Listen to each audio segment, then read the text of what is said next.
In the light of the morning sun, Judy led her 8-year-old son Casper down the winding path that led to the small-town hospital. Judy's face was tense, but her hand held her son's thin palm firmly. Casper, an 8-year-old boy with soft golden hair, paced beside her, breathing in the morning sense of the world he had so hoped to see. His little face was turned toward the sun, and Judy could have sworn she saw a glimmer of hope in his dark glasses. "Mommy, am I going to see today?"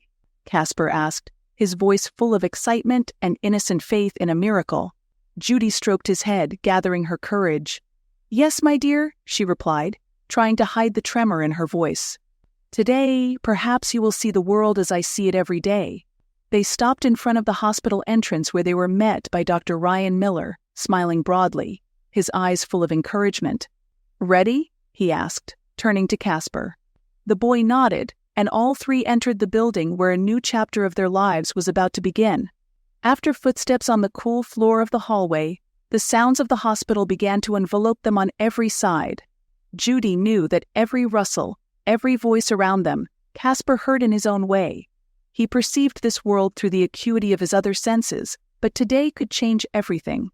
In the hospital lobby, where the air vibrated with the footsteps of hurrying people and the echo of voices, Judy felt excitement mixed with anxiety. She glanced down at Casper, who stood nearby. In his hand was a teddy bear toy worn out, given to him for his birthday by his father before he left them and moved to the other side of the country. "Mom, what if I can't see it?" Casper's quiet question interrupted her musings. Judy leaned over to look into his eyes and smiled.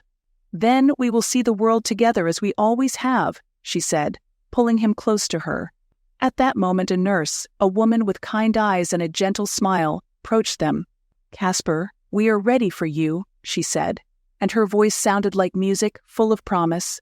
They followed the nurse down the hall to the office of Dr. Allison Smith, the ophthalmologist who had been Casper's case manager since the day Judy had first brought him here, full of fear and hope. The office was bright and cozy, with paintings of tropical landscapes on the walls, and Casper always said he could smell the flowers and freshness in there. Dr. Smith greeted them with a warm smile. "How are we today?" she asked, approaching Casper and gently running her hand through his hair. "Ready to try to see," Judy answered for him, feeling her heart pounding in unison with the beating in Casper's chest. Dr. Smith nodded and pointed to a chair. "Then let's get started." As soon as Casper sat down, Judy felt the tension in the room rise. Today's procedure could open his eyes to a world he had never seen, a world his mother had prayed to see through his eyes. Judy clutched the armrest of the chair near the operating room, each beat of her heart counting down the time left until the procedure began. Casper, sitting next to her, was spinning a small figurine of his favorite cartoon character, given to him by one of the nurses. "Mom, do you think the sun is really as hot as they say?" Casper asked, his voice excited. "Oh yes," smiled Judy. "It's the biggest fire you can imagine, and it gives us light every day." Doctors and nurses passed by, each busy with their own tasks. But they all cast warm glances at the boy whose story had already become known at the hospital. Among them was Nurse Jenny, who had been by Judy and Casper's side from the first days, becoming something like family to them. "Judy, how are you holding up?" Jenny asked, sitting down beside her and taking Judy's hand. "I'm trying to be strong for both of us," Judy replied, her eyes fixed on the window. Inside the operating room, Dr. Michael Harris, the surgeon who was to perform the procedure, was checking the medical instruments.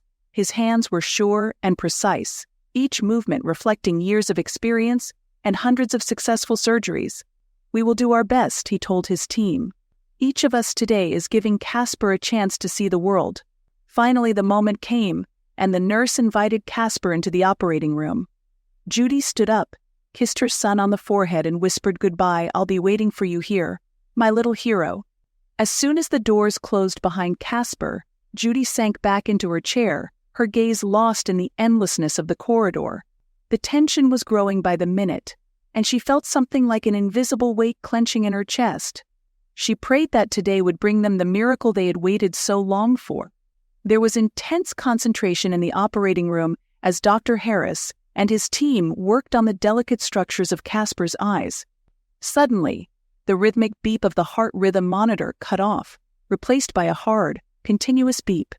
Systole.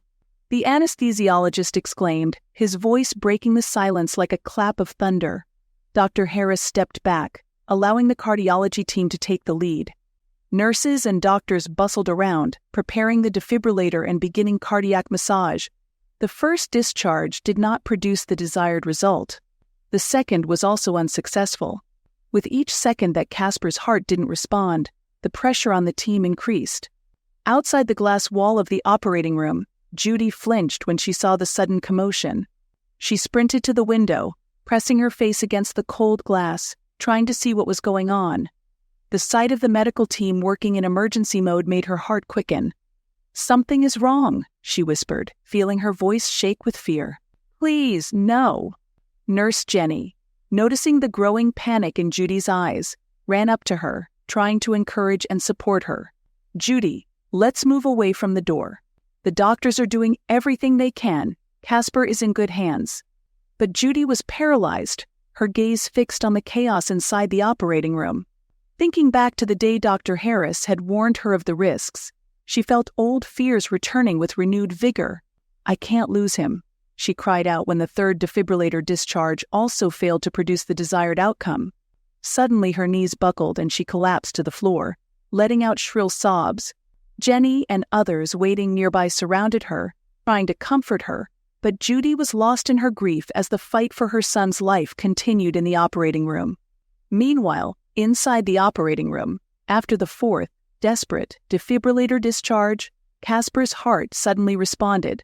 The rhythm slowly recovering, each beat on the monitor, was like music to the ears of the medical team. Relieved sighs echoed among the doctors and nurses, but no one relaxed until the operation was complete.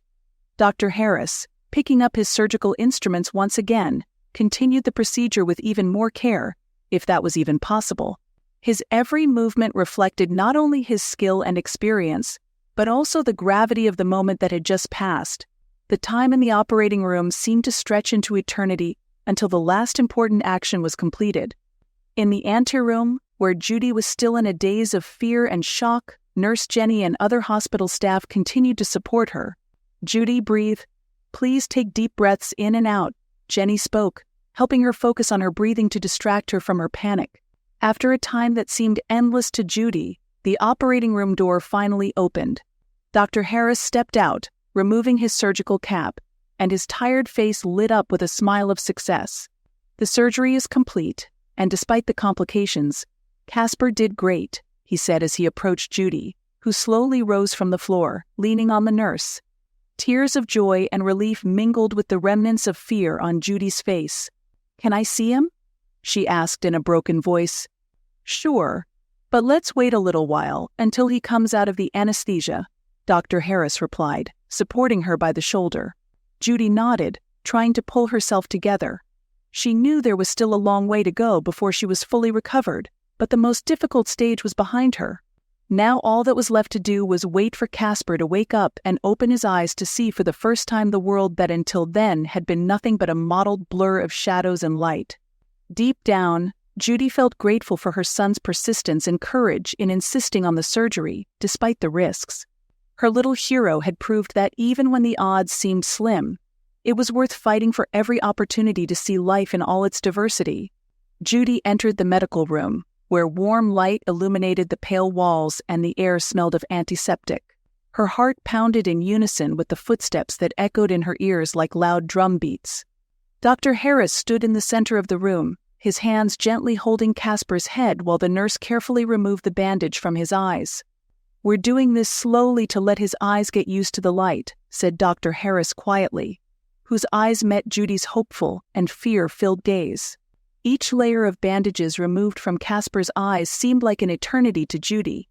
When the last layer was removed, Casper blinked and his eyes, full of curiosity, began to survey the room.